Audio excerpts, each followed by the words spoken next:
Hello! Welcome back to our channel. మీరు కానీ నన్ను ఫస్ట్ టైమ్ చూస్తున్నట్లయితే నా పేరు హేమ. ఈ వ్లాగ్‌లో నేను టోటల్‌గా నా డే రొటీన్ ఎలా ఉంటదో చూపించబోతున్నాను. చాలా మంది నా హెయిర్ గురించి అయితే అడుగుతున్నారు. సో, ఎక్కువ కమెంట్స్ కానీ హెయిర్ గురించి చెప్తే నేను ఒక సెపరేట్ వీడియో అయితే చేస్తాను హెయిర్ కేర్ గురించి.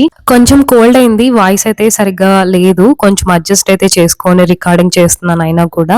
సో, లాస్ట్ వీడియోలో నేను ఫిషింగ్ వీడియో చూపించాను కదా! మా విలేజ్‌లో ఎలా ఉంటదో చెరువులో చేపలు ఫ్రెష్‌గా అని చెప్పి ఒక వీడియో కూడా తీశాను. మేము ఎలా ఫిషింగ్ చేసామో. ఇవాళ అదే అన్నమాట. సో, ఆల్రెడీ కొన్ని ఫిషెస్ అయితే డిస్ట్రిబ్యూట్ చేసేసాము. కొన్నైతే మేము ఇంకా చేసుకొని ఫ్రిడ్జ్‌లో అయితే స్టోర్ చేసి పెట్టుకున్నాము. అదే ఇంకా సండే స్పెషల్ అన్నమాట. ఇది సండే రోజు అయితే షూట్ చేస్తున్నాను. సో, మార్నింగ్ అయితే ఒక 7:30 అలా అయితే అవుతుంది. సో, చాలా ఎండ అయితే ఉంది. బట్ ఓకే, మేనేజ్ చేయొచ్చు. ఇంకా అమ్మ అయితే పొద్దున్నే లేచి 6కి 6:30కి ఇంకా మంచిగా పేడతో కల్లాపు చల్లి ఇక్కడ ముగ్గైతే వేస్తుంది. ఈ వీడియో ఎప్పుడు రిలీజ్ చేస్తానో తెలియదు కానీ నేను రికార్డింగ్ చేసేటప్పుడు మాత్రం మనం 10K ఫ్యామిలీ అయితే అయ్యాము. నాకైతే చాలా చాలా హ్యాపీగా ఉంది. సో, మీ నుంచి మంచి సపోర్ట్ అయితే నాకైతే వచ్చింది. అమ్మ ఇంకా మామూలుగా ట్యూస్డే ఫ్రైడే అలా అయితే మంచిగా అలిగి ముగ్గులేస్తుంది. అలాంటిది ఇంకా మన యూట్యూబ్ గ్రో అవుతుందనేసరికి ఇంకా దాని మీద మేము ఫిష్ కర్రీ చేయాలని అంటూ ఉంటే ఇంకా అమ్మ కూడా నాకు సపోర్ట్ చేస్తూ మంచిగా ఇంకా కల్లాపు చల్లి ముగ్గు వేసి నీట్‌గా అయితే ఇస్తుంది. ఎందుకంటే వీడియోలో బాగుండాలి కదా అని అయితే అమ్మంది. కానీ మామూలుగా అయితే ట్యూస్డే ఫ్రైడే వేస్తుంది. సో, మదర్ నుంచి కూడా నాకు చాలా సపోర్ట్ అయితే ఉందని నాకైతే కొంచెం నమ్మకం అయితే వచ్చింది. చాలా సార్లు యూట్యూబ్ ఆపేద్దామని అనుకున్నాను. సో, యూట్యూబ్ అనేది అంత ఈజీ అయితే కాదు. వీడియో తీయడం, ఎడిట్ చేయడం, అలాగే ఇంకా ఇంట్లో పిల్లలతో మేనేజ్ చేయడం, ఇంకా జాబ్ ఉంటే జాబ్ అవన్నీ చూసుకుంటూ యూట్యూబ్ చేయాలంటే చాలా చాలా హెక్టిక్‌గా ఉంటుంది. కానీ మనం ఏదైనా ఒకసారి చేయాలని డిసైడ్ అయితే మాత్రం గివ్ అప్ ఇవ్వకూడదు కదా! సో, నేనైతే అదే నేర్చుకున్నాను. సో, నా యూట్యూబ్ జర్నీ ఎలా అంటే ఆల్మోస్ట్ నేను 1½ ఇయర్ ముందైతే యూట్యూబ్ స్టార్ట్ చేశాను. స్టార్టింగ్‌లో పెద్దగా వ్యూస్ లేవు. అయినా కూడా ఓకే చేద్దామని చాలా సార్లు అనుకోని కూడా గివ్ అప్ ఇచ్చేసాను. నేను అనుకుంది ఏంటంటే ఒక 3 మంత్స్ ట్రై చేద్దాం. ఓకే అయితే ఓకే, లేదంటే వదిలేద్దాం అని అనుకున్నాను. అన్‌ఎక్స్‌పెక్టెడ్‌గా మీకు మా విలేజ్ నచ్చడం, ఇక్కడ వ్యూస్ నచ్చడం నాకైతే చాలా హ్యాపీగా అనిపించింది. అందరూ అంటూ ఉన్నారు you are so lucky, grateful for this life అని చెప్పి. సో, అలా ఏం లేదు. మీకు అలా అనిపిస్తుందేమో ఈ వ్యూస్ అలా చూసి. మాకైతే ఇంకా చిన్నప్పటి నుంచి ఇలాగే ఉన్నాము. మాదైతే పాతిల్లు ఒకటి ఉంది. అక్కడైతే ఇంకా సూపర్‌గా ఉంటుంది. సో, అక్కడి నుంచి రీసెంట్‌గానే మేము ఇక్కడికి ఇల్లైతే షిఫ్ట్ అయితే అయ్యాము. ఒక 4 ఇయర్స్ అయితే అవుతుంది ఇక్కడ కొత్తగా ఇల్లు కట్టుకొని ఇక్కడికైతే వచ్చేసాము. అదైతే మరి ఘోరంగా ఉంటుంది. చాలా మంది కమెంట్స్ చేయడం ఏంటంటే ఇంటి ముందర బావైతే ఉంది దానికి కంచె వేపించిందని చాలా మంది చెప్తున్నారు. సో, మీ కేరింగ్‌కి నాకు చాలా చాలా థాంక్స్. సో, ఖచ్చితంగా వేపిస్తాము. ప్లాన్ అయితే ఉంది. రీసెంట్‌గా వచ్చాము కదా! ఒకటి తర్వాత ఒకటి అలా వస్తూనే ఉంది. దానికి టైం కుదరలేదు. సో, ఇంకా మనం వీడియోలోకి వెళ్ళిపోతే ఇవాళ ఫిష్ ఫ్రై అని చెప్పాను కదా! సో, మంచిగా మసాలాలు ఇవన్నీ కూడా కలిపి మనం మంచిగా వేయించుకొని పొడి చేసుకోవాలి. ఈ రెసిపీ నేను యూట్యూబ్‌లో చూసే నేర్చుకున్నాను ఒకసారి. సో, ఇంట్లో ట్రై చేశాను. అందరూ చాలా బాగుందనడంతో so, why not to share అని చెప్పి నేను కూడా వీడియో రికార్డ్ చేసి అయితే మీకైతే ఇవాళ వీడియోలో చూయించేస్తాను. సో, మీరు అనుకోవచ్చు ఏంటి కట్టెల పొయ్యి పైనే చేస్తున్నాను అని. అలా ఏం కాదు. కొంచెం స్పెషల్ ఐటమ్స్ మాత్రమే పొయ్యి పైన చేసుకుంటాము. రిమైనింగ్ అంతా కూడా ఇంట్లో స్టవ్ మీద అయితే చేసుకుంటాము. ఎందుకంటే స్టవ్ మీద చేసే కంటే కట్టెల పొయ్యి పైన చాలా టేస్ట్ అనేది వస్తది. ఇంకా అందుకని చెప్పి మేము పొయ్యి పైనే చేస్తాము. ఆల్రెడీ నేను ఒకటి చికెన్ వీడియో చేశాను లాస్ట్ టైం బిర్యానీది. అది కూడా చాలా బాగా వచ్చింది.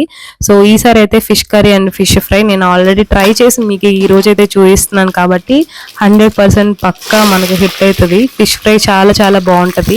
సో, మా ఇంట్లో అందరూ కూడా నన్నే చేయమని చెప్పడంతో ఇంకా నేనే చేస్తున్నాను. సో, సేమ్ ప్రాసెస్ చాలా సింపుల్. సో, ఆల్రెడీ కొన్ని మసాలాలు వేయించి పొడి కొట్టేసుకోవాలి. అది పక్కన పెట్టేసుకొని తర్వాత కొంచెం ఆయిల్ వేసి ఒడిమి వేసి తర్వాత ఆనియన్స్ కరివేపాకు వేసి అయితే ఇలా అయితే వేయించేసుకోవాలి. సో, ఆనియన్స్ ఇక్కడ బాగా డీప్ ఫ్రై అవ్వాలి. అంటే డీప్ ఫ్రై అవ్వకపోయినా ఓకే, మంచిగా ఫ్రై అయిపోవాలి. సో, ఆ తర్వాత ఇంక మనం మసాలా కూడా ఆల్రెడీ మిక్సీకి వేసి పట్టేసుకున్నాము. ఇంకా సరిపడా ఉప్పు పసుపు వేసి మంచిగా బాగా వేగేలాగైతే చూసుకోవాలి. తర్వాత దీంట్లోనే నేను కొన్ని తెల్లగడ్డలు కూడా వేసేస్తున్నాను. అలాగే కొంచెం పీల్ చేసి వేసేస్తే బాగుంటుంది. సో, తర్వాత టమాటాలు కూడా ఒక 2 to 3 అయితే తీసుకొని మనం మిక్సీకి ప్యూరీ పట్టించేసుకోవాలి. తర్వాత అది కూడా వేసేసి మంచిగా బాగా వేగిపోవాలి. ఈ లోపు అయితే నేను చింతపండు రసం నానబెట్టుకున్నాను. సో, ఆ చింతపండు రసం అయితే తీసి మంచిగా రసం అయితే పెట్టుకోవాలి.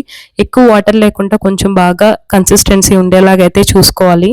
చాలా మంది కమెంట్స్ లో పాములు రావా అని చెప్పి అంటూనే ఉన్నారు. సో పాములు అనేవి ఉంటాయి, బట్ ఎప్పుడు ఇంట్లోకి అయితే డైరెక్ట్ గా రాలేదు. ఇక్కడ బయట ఎప్పుడైనా తిరుగుతూ ఉంటాయి. అది కూడా మేము వచ్చిన స్టార్టింగ్ లో అయితే ఉన్నాయి. ఇప్పుడైతే పెద్దగా మాకైతే ఏం పాములు కానీ అవేమీ కనిపించడం లేదు. సో చాలా మంది భయపడుతూ ఉన్నారు. అంటే ప్రకృతి ఉంది, బట్ దానిలో పాములు ఉంటాయి, డేంజరస్ అలా ఇలా అని. బట్ మాకైతే ఇప్పటి వరకు అలాంటి ప్రాబ్లమే రాలేదు. సో నేను చెప్పాను కదా పాతిళ్ళు అని చెప్పి, దాంట్లో అయితే ఎప్పుడు పాములు ఉండేవి మాకు బయట. అయినా కూడా మేము అక్కడ హ్యాపీగా ఉండగలిగాము చిన్నప్పుడు. బట్ ఇక్కడ ఉండలేమా అని నాకైతే అనిపిస్తుంది. సో ఇంకా ఫైనల్ గా ఇంకా మన చేపల కర్రీ అయితే రెడీ అయిపోతుంది. సో మంచిగా ఇప్పుడు మనం చింతపండు రసం వేసే ముందే కారం అయితే వేసేసుకోవాలి. తర్వాత చింతపండు రసం కూడా పోసేసి మంచిగా అది బాగా ఉడికేలాగైతే చూసుకోవాలి. సో కాసేపు మూత పెట్టి పక్కనైతే పెట్టేస్తున్నాను. సో ఇంకా పక్కనే కూడా మనకు ఫిష్ ఫ్రై కూడా రెడీ అయిపోతుంది. సో రెండు కలిపి ఒకేసారి అయితే అయిపోతుంది. మామూలుగా స్టవ్ పై కంటే కూడా మనకు పొయ్యి పైన చాలా ఫాస్ట్ గా అయిపోతాయి ఐటమ్స్, ఎందుకంటే మంట చాలా బాగా వస్తుంది కాబట్టి. కొన్ని ఇలాంటి మట్టి సట్టులు అయితే పగిలిపోవచ్చు, బట్ మనం దానికోసం ఒక ప్రికాషన్ అయితే తీసుకోవచ్చు. మనకు పొయ్యిలోనే బూడిద వస్తుంది, అది కానీ పూసేసామంటే మనకు అలాంటి ప్రాబ్లం కూడా రాదు. సో ఇంకా ఇక్కడ చూపిస్తున్నాను కదా వీడియోలో, అలాగా మరిగినప్పుడు ఇంకా ఫిషెస్ అన్ని వేసేసేయాలి. సో వన్స్ మనం అన్ని ఫిష్లు వేసేసాక గంటితో అస్సలు కలబెట్టకూడదు.